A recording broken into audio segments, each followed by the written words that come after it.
HR ನ್ಯೂಸ್ನ ವೀಕ್ಷಕರಿಗೆ ನಮಸ್ಕಾರ. ನಾನು ರಾಜು ಹೊಸಕೋಟೆ. ವೀಕ್ಷಕರೇ, ಕೋಳಾಲಮ್ಮ ದೇವಸ್ಥಾನದ 22ನೇ ವಾರ್ಷಿಕೋತ್ಸವದ ಬಗ್ಗೆ ನಾವೊಂದು ವಿಶೇಷವಾದ ಒಂದು ವರದಿಯನ್ನು ಕೊಡ್ತಾ ಹೋಗ್ತೇನೆ. ಕೋಳಾಲಮ್ಮ ದೇವಸ್ಥಾನ ಇದು ಚಿಕ್ಕಬಳ್ಳಾಪುರ ಜಿಲ್ಲೆ ಚಿಂತಾಮಣಿ ತಾಲೂಕು ಕೈವಾರ ಹೋಬಳಿಯ ಗುಟ್ಟಳ್ಳಿ ಗ್ರಾಮ, ಏನು ಕುಂಕುಮ ರಾಶಿ ಅಂತ ಈ ಒಂದು ಗ್ರಾಮವನ್ನು ಕರೀತಾರೆ. ಸೊ ಇಲ್ಲಿ ಕೋಳಾಲಮ್ಮ ದೇವಸ್ಥಾನ ಅಂತಂದರೆ ತುಂಬ ಹೆಸರುವಾಸಿಯಾದಂತಹ ಒಂದು ದೇವಸ್ಥಾನ ಇದು. ಇಲ್ಲಿ 22ನೇ ವರ್ಷದ ಒಂದು ಕರಗ ಮಹೋತ್ಸವ, ಹೂವಿನ ಕರಗ, ಹಸಿ ಕರಗ, ಜಾತ್ರಾ ಮಹೋತ್ಸವ, ವಿಶೇಷವಾಗಿ ಜಾತ್ರಾ ಮಹೋತ್ಸವದ ಒಂದು ಕಾರ್ಯಕ್ರಮವನ್ನು ನಾನು ನಿಮಗೆ ನೀಡ್ತಾ ಹೋಗ್ತೇನೆ. ಇಲ್ಲಿ ಆದಿಪರಾಶಕ್ತಿ ಕೋಳಾಲಮ್ಮ ದೇವಸ್ಥಾನ ಅಂತಂದರೆ ಇಡೀ ರಾಜ್ಯದಲ್ಲೇ ಮನೆಮಾತಾಗಿರುವಂತಹ ಒಂದು ದೇವಸ್ಥಾನ. ಇಲ್ಲಿಗೆ ಬರೀ ರಾಜ್ಯದವರೇ ಅಲ್ಲದೆ ವಿವಿಧ ರಾಜ್ಯಗಳಿಂದ, ಕರ್ನಾಟಕ, ಆಂಧ್ರ, ತಮಿಳುನಾಡು, ಇತರೆ ಭಾಗಗಳಿಂದ ಸಾಕಷ್ಟು ಜನ ಬಂದು ಇಲ್ಲಿ ದೇವಿಯ ಒಂದು ದರ್ಶನವನ್ನು ಪಡಿತಾರೆ. ಇಲ್ಲಿ ಕಳೆದ 20 ವರ್ಷಗಳಿಂದ ಮಾತೃ ಸ್ವರೂಪಿಣಿ ಅಮ್ಮನವರು, ಮಾತೃ ಸ್ವರೂಪಿಣಿಯಾದಂತಹ ಮಾತೃಶ್ರೀ ಸ್ವರೂಪಿಣಿ ಅಮ್ಮನವರು ಇಲ್ಲಿ ದೇವಸ್ಥಾನವನ್ನು ಅಚ್ಚುಕಟ್ಟಾಗಿ ಕಳೆದ ಸುಮಾರು 18 ವರ್ಷಗಳ ಕಾಲ ಉತ್ತುಂಗಕ್ಕೆ ತಗೊಂಬಂದಂತಹ ಒಂದು ಕ್ಷೇತ್ರ ಇದು. ಆದರೆ ಕಳೆದ 4-5 ವರ್ಷಗಳಿಂದ ಇವರು ಅಕಾಲಿಕವನ್ನು ಮರಣವನ್ನು ಹೊಂತಾರೆ ಮಾತೃಶ್ರೀ ಸ್ವರೂಪಿಣಿ ಅಮ್ಮನವರು. ಆದರೂ ಸಹ ಅಲ್ಲಿನ ಭಕ್ತರು ಸುಮಾರು 8 ವರ್ಷ 7 ವರ್ಷಕ್ಕೆ ಒಂದು ಯುವಕರ ತಂಡ, ಮಕ್ಕಳು, ಈ ತಾಯಿಯ ಒಂದು ಮಡಿಲಲ್ಲಿ ಬೆಳೆದಂತಹ ಮಕ್ಕಳು ಈ ದೇವಸ್ಥಾನವನ್ನು ಮುನ್ನಡೆಸ್ಕೊಂಡು ಹೋಗ್ತಾ ಇದ್ದಾರೆ. ನಿಜವಾಗ್ಲೂ ಇಲ್ಲಿ ಭಕ್ತ ಜನಸಾಗರವೇ ತುಂಬಿ ಬರುತ್ತದೆ ಅಂತಹ ಒಂದು ದೇವಸ್ಥಾನ ಇದು. ಒಂದು ತಾಯಿಯ ಮಹಿಮೆ, ಇಲ್ಲಿ ಅಮ್ಮನವರು ಮಕ್ಕಳಿಗೆ ಹಾಕ್ಕೊಟ್ಟಂಥ ಹಾದಿ ಬಹಳ ಸೊಗಸಾಗಿದೆ. ಇಲ್ಲಿ ಸಾಕಷ್ಟು ಜನ ಈ ಒಂದು ದೇವಸ್ಥಾನಕ್ಕೆ ಆಗಮಿಸ್ತಾರೆ. ಇಲ್ಲಿ ವಿಶೇಷವಾಗಿ 22ನೇ ವರ್ಷದ ಜಾತ್ರಾ ಮಹೋತ್ಸವವನ್ನು ರಾತ್ರಿ ಹಮ್ಮಿಕೊಂಡಿದ್ದು, ಇಲ್ಲಿ ಹೂವಿನ ಕರಗ ಆಗಿರ್ಬೋದು, ಹಸಿ ಕರಗ ಆಗಿರ್ಬೋದು, ಅಗ್ನಿಗೊಂಡ ಅಂದರೆ ಭಯಂಕರವಾದಂಥ ಅಗ್ನಿಗೊಂಡ ಪ್ರವೇಶವನ್ನು ಮಾಡಲಿಕ್ಕೆ ಸಾವಿರಾರು ಜನ ತಾ ಮುಂದು ನಾ ಮುಂದು ಅಂತೇಳಿ ಇಲ್ಲಿ ತುಂಬಿಕೊಂಡಿದ್ದಾರೆ. ನಿಜವಾಗ್ಲೂ ಈ ದೇವಸ್ಥಾನದಲ್ಲಿ ಎಷ್ಟೋ ಬಡವರಿಗೆ, ಎಷ್ಟೋ ಕಷ್ಟಗಳಲ್ಲಿರ್ತಕ್ಕಂಥವರಿಗೆ ಈ ತಾಯಿಯ ಮಹಿಮೆ ಅಪಾರವಾದದ್ದು ಅಂತ ಹೇಳ್ಬೋದು. ಯಾಕಂತಂದರೆ ತಮ್ಮ ಇಷ್ಟಾರ್ಥಗಳು ಏನಿದ್ದಾವೆ ಆ ಇಷ್ಟಾರ್ಥಗಳನ್ನು ತೀರಿಸುವಂತಹ ಒಂದು ಸ್ಥಾನ ಇದು ಕೋಳಾಲಮ್ಮ ದೇವಸ್ಥಾನ. ಇಲ್ಲಿ ಕೋಳಾಲಮ್ಮ ದೇವಿ ಅಂತಂದರೆ ಸಾಕಷ್ಟು ಹೆಸರು ಪಡೆದಿರ್ತಕ್ಕಂಥ ಒಂದು ದೇವಸ್ಥಾನ. ಹಾಗಾಗಿ ಇಲ್ಲಿ ಸಾಕಷ್ಟು ಜನ ಮಹಿಳೆಯರು, ಪುರುಷರು, ವೃದ್ಧರು ರಾಜ್ಯಗಳಿಂದ, ಹೊರವರ ರಾಜ್ಯಗಳಿಂದ, ಹೊರವರ ಜಿಲ್ಲೆಗಳಿಂದ ಇಲ್ಲಿ ಬಂದು ತಾಯಿಯ ದರ್ಶನವನ್ನು ಪಡೆದು ಇಲ್ಲಿ ವಿಶೇಷವಾಗಿ ರಾತ್ರಿ ಹೊತ್ತು ಇಲ್ಲೇ ಒಂದು ಜಾಗರಣೆಯನ್ನು ಮಾಡಿ ಬೆಳಗ್ಗೆ ದೇವಿಯ ದರ್ಶನ ಮಾಡಿ ಹೋಗ್ತಾರೆ. ಸೊ ಆ ಒಂದು ದೇವಸ್ಥಾನ ಇದು. ಇಲ್ಲಿ ವಿಶೇಷವಾಗಿ ನವರಾತ್ರಿ ಹಬ್ಬಕ್ಕೆ, ದಸರಾ ನವರಾತ್ರಿಗಳಂದು ವಿಶೇಷವಾದಂತಹ ಪೂಜೆ ನಡೀತದೆ. ಕಾರ್ತಿಕ ಮಾಸಗಳಂದು ವಿಶೇಷವಾಗಿ ಪೂಜೆ ನಡೀತದೆ. ಇಲ್ಲಿ ಕಾರ್ತಿಕ ಮಾಸಕ್ಕೆ ಲಕ್ಷ ದೀಪೋತ್ಸವ ಕೂಡ ನಡೀತದೆ. ಅಷ್ಟೇ ಅಲ್ಲ, ಅಮಾವಾಸ್ಯೆ ಹುಣ್ಣಿಮೆಯದೊಂದು ವಿಶೇಷವಾಗಿ ಒಂದು ಪೂಜೆ ನಡೀತದೆ. ಇಲ್ಲಿ ನೋಡ್ಬೋದು, ಮಹಿಳೆಯರು ನೋಡಿ, ಒಂದು ಮರ ಇದೆ, ತಾಯಿ ಸ್ವರೂಪಿಣಿಯಾದಂತಹ ಒಂದು ಮರ ಇದು. ಈ ಬೇವಿನ ಮರಕ್ಕೆ ಮಹಿಳೆಯರು ಎಷ್ಟು ಬಳೆಗಳನ್ನು ಕಟ್ಟಿದ್ದಾರೆ ನೋಡಿ. ತಮ್ಮ ಇಷ್ಟಾರ್ಥಿಗಳನ್ನು ಈಡೇರಿಸಿಕೊಂಡು ಇಲ್ಲಿ ದೇವಿಗೆ ಮುಡುಪನ್ನು ಕಟ್ಟಿರ್ತಕ್ಕಂಥ ಬಳೆಗಳು. ಇಲ್ಲಿ ಪ್ರತಿ ವರಲಕ್ಷ್ಮಿ ಹಬ್ಬಕ್ಕೆ ಲಕ್ಷಾಂತರ ಮಹಿಳೆಯರು, ನಿಜವಾಗ್ಲೂ ಲಕ್ಷಾಂತರ ಮಹಿಳೆಯರು ಈ ದೇವಸ್ಥಾನಕ್ಕೆ ಬಂದು ಈ ದೇವಿಯ ದರ್ಶನವನ್ನು ಪಡಿತಾರೆ. ವರಮಹಾಲಕ್ಷ್ಮಿ ವಿಶೇಷವಾದಂಥ ಪೂಜೆ ಇದು. ಮತ್ತು ಇಲ್ಲಿ ಇನ್ನೊಂದು ವಿಶೇಷ ಏನಪ್ಪ ಅಂತಂದರೆ ಶಿವರಾತ್ರಿ ಹಬ್ಬಕ್ಕೆ ಇಲ್ಲಿಂದ ಜನ ಕಾಲ್ನಡಿಗೆಯಲ್ಲಿ ಕಡಪಗೆ ಹೋಗ್ತಾರೆ ಅನ್ನೋ ಒಂದು ವಿಶೇಷ ಆಚರಣೆ ಇದೆ. ಅದೇನೋ ಹೇಳ್ತಾರಲ್ಲ, ಇಲ್ಲಿ ಪೋಲತಲ ಹಬ್ಬ ಅಂತ ಹೇಳ್ತಾರೆ. ಈ ಕಡಪದಲ್ಲಿ ವಿಶೇಷವಾಗಿ ನಡೀತದೆ ಪೋಲತಲ ಹಬ್ಬ ಅಂತ. ಆ ಹಬ್ಬಕ್ಕೆ ಇಲ್ಲಿ ಈ ಕೋಳಾಲಮ್ಮ ದೇವಸ್ಥಾನದಲ್ಲಿ ಸಾವಿರಾರು ಜನ ಇಲ್ಲಿ ವಿಶೇಷವಾದ ಪೂಜೆಯನ್ನು ಮಾಡಿ ಶಿವರಾತ್ರಿ ಹಬ್ಬಕ್ಕೆ ಕಡಪವರೆಗೂ ನಡೆದುಕೊಂಡು ಕಾಲ್ನಡಿಗೆಯಲ್ಲಿ ಹೋಗಿ ಪೋಲತಲ ಹಬ್ಬ ಅಂತ ಆಚರಣೆ ಮಾಡ್ತಾರೆ. ಇದು ವಿಶೇಷವಾದಂತಹ ಒಂದು ದೇವಸ್ಥಾನ. ಇಲ್ಲಿ ಒಂದು ಸಾಕಷ್ಟು ಹೆಸರಾದಂಥ ಒಂದು ದೇವಸ್ಥಾನ. ಆ ಹಿನ್ನೆಲೆಯಲ್ಲಿ 22ನೇ ವರ್ಷದ ವಾರ್ಷಿಕೋತ್ಸವ ಹಮ್ಮಿಕೊಂಡಿದ್ದು, ಇಲ್ಲಿ ಹೂವಿನ ಕರಗ ಆಗಿರ್ಬೋದು, ವೀರಗಾಸೆ, ಮತ್ತು ಪಂಡ್ರಾಪುರ ಭಜನೆ ನೋಡಿ. ಸಾಕಷ್ಟು ಜನ ಇಲ್ಲಿ ಪಂಡ್ರಾಪುರ ಭಜನೆ ಮಾಡ್ತಕ್ಕಂಥದ್ದು, ಮಹಿಳೆಯರಾಗಿರ್ಬೋದು, ಪುರುಷರಾಗಿರ್ಬೋದು, ಹಾರ್ಮೋನಿಯಮು ಮತ್ತು ತಬಲಾ ಮತ್ತು ವಾದ್ಯಗಳನ್ನು ಇಟ್ಕೊಂಡು ಸುತ್ತು ಒಂದು ತಾಳ ಹಾಕ್ಕೊಂಡು, ಕೋಲಾಟ ಪದಗಳು ಹಾಕ್ಕೊಂಡು ಆ ಪಂಡ್ರಾಪುರ ಭಜನೆ ತುಂಬ ಚೆನ್ನಾಗಿ ಮಾಡಿದರು. ತುಂಬ ಚೆನ್ನಾಗಿತ್ತು. ವೀರಗಾಸೆ ಇತ್ತು, ಭಜನೆ ಇತ್ತು, ಡೊಳ್ಳು ಕುಣಿತ ಇತ್ತು. ಆಮೇಲೆ ತಮಟೆ ವಾದ್ಯಗಳು, ಚಂಡಿಕಾ ವಾದ್ಯ ಅಂತೂ ಬಹಳ ಸುಂದರವಾಗಿ ಸೊಗಸಾಗಿತ್ತು. ಆಮೇಲೆ ದೇವಸ್ಥಾನದ ದೀಪಾಲಂಕಾರ ಅಂತೂ ಬಹಳ ಸೊಗಸಾಗಿತ್ತು ನೋಡಿ. ದೀಪಾಲಂಕಾರ ಎಷ್ಟು ಚೆನ್ನಾಗಿ ಮಾಡಿದ್ದಾರೆ ಅಂದರೆ ದೇವಸ್ಥಾನಕ್ಕೆ ಅಷ್ಟೊಂದು ಸೊಗಸಾಗಿ ಮಾಡಿರ್ತಕ್ಕಂಥದ್ದು. ಆಮೇಲೆ ವಿಶೇಷವಾಗಿ ಇಲ್ಲಿ ಅನ್ನಪ್ರಸಾದ ಯಾವ ಥರ ಮಾಡ್ತಾರೆ ಗೊತ್ತಾ?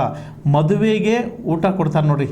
ಈ ಏನೋ ಸಾರ್ವಜನಿಕ ಯಾರೋ ವ್ಯಕ್ತಿಗಳು, ಶ್ರೀಮಂತ ವ್ಯಕ್ತಿಗಳು ಅಥವಾ ಚೆನ್ನಾಗಿ ಮದುವೆ ಮಾಡೋರು ಅಂತಂದವರು ಒಂದು ದೊಡ್ಡದಾಗಿ ಪೆಂಡಾಲ್ ಹಾಕಿ ಊಟದ ವ್ಯವಸ್ಥೆ ಮಾಡಿ ಮದುವೆಗೆ ಏನು ಊಟ ಕೊಡ್ತಾರೆ ಅದೇ ರೀತಿ ಇಲ್ಲಿ ವಿಧ ವಿಧವಾದ ಕೋಸಂಬರಿಗಳಿರ್ಬೋದು, ಪಾಯಸ ಇರ್ಬೋದು, ಅನ್ನ ಸಾಂಬಾರು, ಪಲಾವು, ಮುದ್ದೆ, ಕಾಳು ಸಾರು, ಅನ್ನ, ರಸಂ, ಮಜ್ಜಿಗೆ ಸಕ್ಕತ್ತಾಗಿ ಮಾಡ್ತಾರೆ. ನಿಜವಾಗ್ಲೂ ಇದೆಲ್ಲ ಇಷ್ಟೆಲ್ಲ ನಡೀತಾ ಅಂದರೆ ತಾಯಿಯ ಮಹಿಮೆ ಅಪಾರವಾದದ್ದು ಅಂತ ಹೇಳ್ಬೋದು.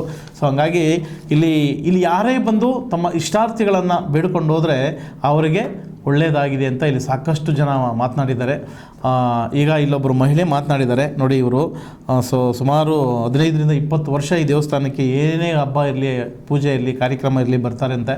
ಸೊ ಇಲ್ಲಿ ಅವರು ಆ ಮಹಿಳೆ ತಮ್ಮ ಕಷ್ಟವನ್ನು ಹೇಳ್ಕೊಂಡಿದ್ದಾರೆ. ಅದ್ರ ಜೊತೆಯಲ್ಲಿ ಇನ್ನೊಬ್ಬ ಮಹಿಳೆ ಕೂಡ ಮಾತನಾಡಿದ್ದಾರೆ, ನಾನು ಇಷ್ಟು ವರ್ಷದಿಂದ ಬರ್ತೀನಿ, ಇಲ್ಲಿ ನನಗೆ ತುಂಬ ಒಳ್ಳೆಯದಾಗಿದೆ ಅಂತ. ಸೊ ಆ ಇಬ್ಬರು ಮಹಿಳೆಯರು ಏನು ಮಾತನಾಡಿದ್ದಾರೆ ಅಂತ ನೋಡೋಣ ಬನ್ನಿ. ನಮ್ಮ ಹೆಸರು ಶ್ವೇತಾ ಅಂತ, ನಮ್ಮದು ಬೀಚ್ಕೊಂಡಹಳ್ಳಿ. ನಾವು ಸುಮಾರು ಒಂದು 11 ವರ್ಷದಿಂದ 11-12 ವರ್ಷ ಆಯಿತು ಈ ದೇವಸ್ಥಾನಕ್ಕೆ ಬರ್ತಾಯಿದ್ದೀರಿ. ನಮ್ಗೆ ಹಿಂಗೆ ಸ್ವಲ್ಪ ಹುಷಾರಿರಲಿಲ್ಲ. ಇಲ್ಲಿಗೆ ಬಂದ ಮೇಲೆ ತುಂಬ ಚೆನ್ನಾಗಾದ್ರಿ. ಈ ತಾಯಿನ ನಂಬಿದ ಮೇಲೆ ಯಾವುದೇ ರೀತಿ ಮೋಸ ಇಲ್ಲ, ತುಂಬ ಚೆನ್ನಾಗಿರುತ್ತೆ. ಇದು 22ನೇ ವರ್ಷದ ಜಾತ್ರಾ ಕರಗ ಮಹೋತ್ಸವ ನಡೀತಾ ಇದೆ, ತುಂಬ ಅದ್ಧೂರಿಯಾಗಿ.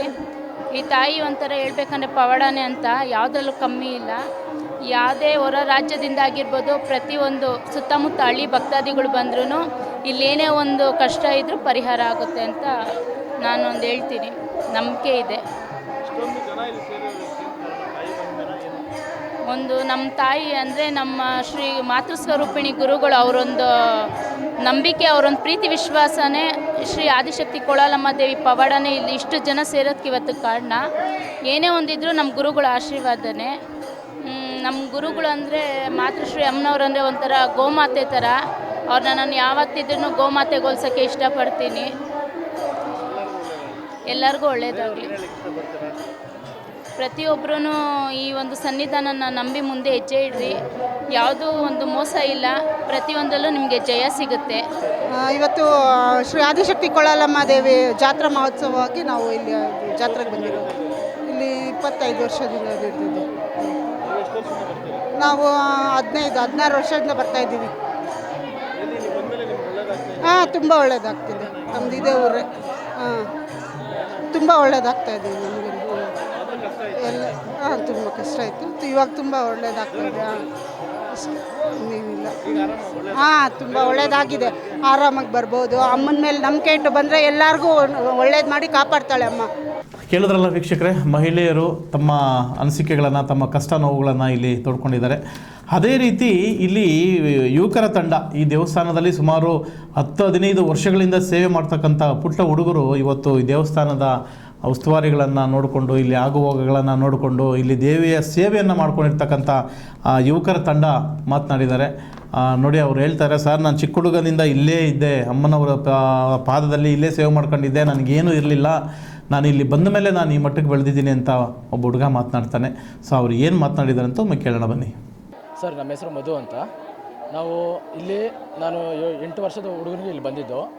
ಇಲ್ಲಿ ಸುಮಾರು ಶ್ರೀ ಆದಿಶಕ್ತಿ ಕೋಳಲಮ್ಮ ದೇವಿ, ಮುನೇಶ್ವರ ಸ್ವಾಮಿ ಹಾಗೂ ಅಕ್ಕ ದೇವತೆಯರ 22ನೇ ವರ್ಷದ ಜಾತ್ರಾ ಕಾರ್ಯಕ್ರಮ ಇದು. ಸುಮಾರು 22 ವರ್ಷದಿಂದನೂ ತುಂಬ ಅದ್ಧೂರಿಯಾಗಿ ನಡ್ಕೊಂಡು ಬರ್ತಾಯಿದೆ. ತುಂಬ ವರ್ಷದಲ್ಲಿ ತುಂಬ ಅನೇಕ ಕಾರ್ಯಕ್ರಮಗಳನ್ನು ತುಂಬ ಅದ್ಧೂರಿಯಾಗಿ ಶ್ರೀಧರಮ್ಮನವರ ಆಶೀರ್ವಾದಗಳಿಂದ ತುಂಬ ಅದ್ಧೂರಿಯಾಗಿ ನೆರವೇರಿಸ್ಕೊಂಡು ಬರ್ತಾಯಿದ್ದೀವಿ. ದಸರಾ ಆಗಲಿ, ತೆಪ್ಪೋತ್ಸವ ಆಗಲಿ, ಜಾತ್ರೆ ಆಗಲಿ ತುಂಬ ಅದ್ಧೂರಿಯಾಗಿ ನಡೆಸ್ಕೊಂಡು ಬರ್ತಾಯಿದ್ದೀವಿ. ಎಲ್ಲ ಭಕ್ತಾದಿಗಳ ಆಶೀರ್ವಾದಗಳಿಂದ ನಾವು ಇಷ್ಟು ಅದ್ಧೂರಿಯಾಗಿ ಕಾರ್ಯಕ್ರಮಗಳು ನಡೆಸ್ಕೊಂಡು ಬರ್ತಾಯಿದ್ದೀವಿ. ಸರ್, ಅವ್ರ ಬಗ್ಗೆ ಹೇಳೋಕ್ಕೆ ನಮಗೆ ಮಾತು ಬರಲ್ಲ ಸರ್. ಎಲ್ಲ ಅವರೇ. ನಾವು ಇಲ್ಲಿ ಎಲ್ಲ ಭಕ್ತಾದಿಗಳು ಯಾರನ್ನೂ ಕೇಳಿದ್ರು ಕೂಡ ನಿಮ್ಗೆ ಅದೇ ಹೇಳ್ತಾರೆ. ನಾವು ಅವ್ರ ಮಾರ್ಗದರ್ಶನದಿಂದ ನಾವು ಇಲ್ಲಿ ಇಷ್ಟುವರೆಗೂ ಬೆಳೆದಿದ್ದೀವಿ. ಇನ್ನೂ ನಮ್ಮನ್ನ ಕೈಲಾದಷ್ಟು ಸೇವೆ ಮಾಡ್ತಿದ್ದೀವಿ. ಇನ್ನೂ ಶ್ರೀಧರಮ್ಮನವರ ಆಶೀರ್ವಾದ, ನಮ್ಮ ನಂಬಿರೋಂಥ ಕೋಳಲಮ್ಮನ ಆಶೀರ್ವಾದದಿಂದ ನಾವು ಇಷ್ಟು ಬೆಳೆದಿದ್ದೀವಿ.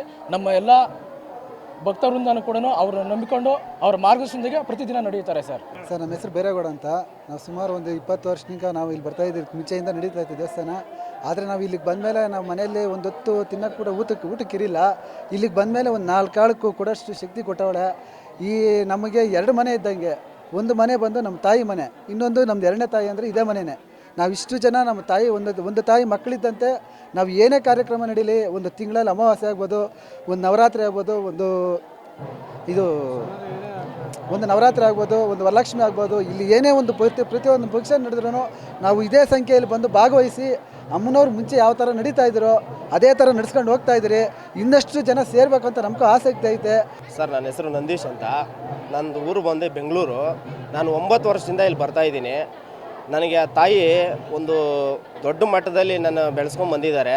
ನಾನು ಇಲ್ಲಿ ಈ ಸ್ಥಾನಕ್ಕೆ ಬರೋದಕ್ಕಿಂತ ಮುಂಚೆ ನಾನು ತುಂಬ ಬಡವ, ತುಂಬ ಹೀನಾಯ ಇದ್ವಿ. ಇಲ್ಲಿಗೆ ಬಂದ ಮೇಲೆ ಒಂದು ಸ್ಥಾನಕ್ಕೆ ಹೋಗಿದ್ದೀವಿ. ಏನಂದ್ರೆ ಆ ತಾಯಿ ಮಹಿಮೆ, ಆ ತಾಯಿ ನಂಬಿ ಸಾಕ್ಷಾತ್ ಜನ, ಸಾವಿರಾರು ಜನ ಬಂದಿದ್ದಾರೆ, ನೀವೇ ನೋಡಿರ್ಬೋದು. ಆ ತಾಯಿ ಮಹಿಮೆಯಿಂದ ಎಲ್ಲರೂ ಚೆನ್ನಾಗಿರಲಿ. ಮತ್ತು ಇವತ್ತಿನ ವಿಶೇಷ ಏನಂದರೆ 22ನೇ ವರ್ಷದ ಬೃಹತ್ ಕರಗ ಮಹೋತ್ಸವ ನಡೀತಾ ಇದೆ. ನೀವು ನೋಡ್ದಂಗೆ ವೀರಗಾಸೆ ಇತ್ತು, ಡೊಳ್ಳು ಕುಣಿತಾ ಇದೆ ಬೆಳಗ್ಗೆ, ಮುಂಜಾನೆ ಅಗ್ನಿಕುಂಡ ಇದೆ, ಪಂಡಾಪುರ ಭಜನೆ ಇದೆ, ಇನ್ನೂ ಹಲವಾರು ಕಾರ್ಯಕ್ರಮಗಳಿದೆ.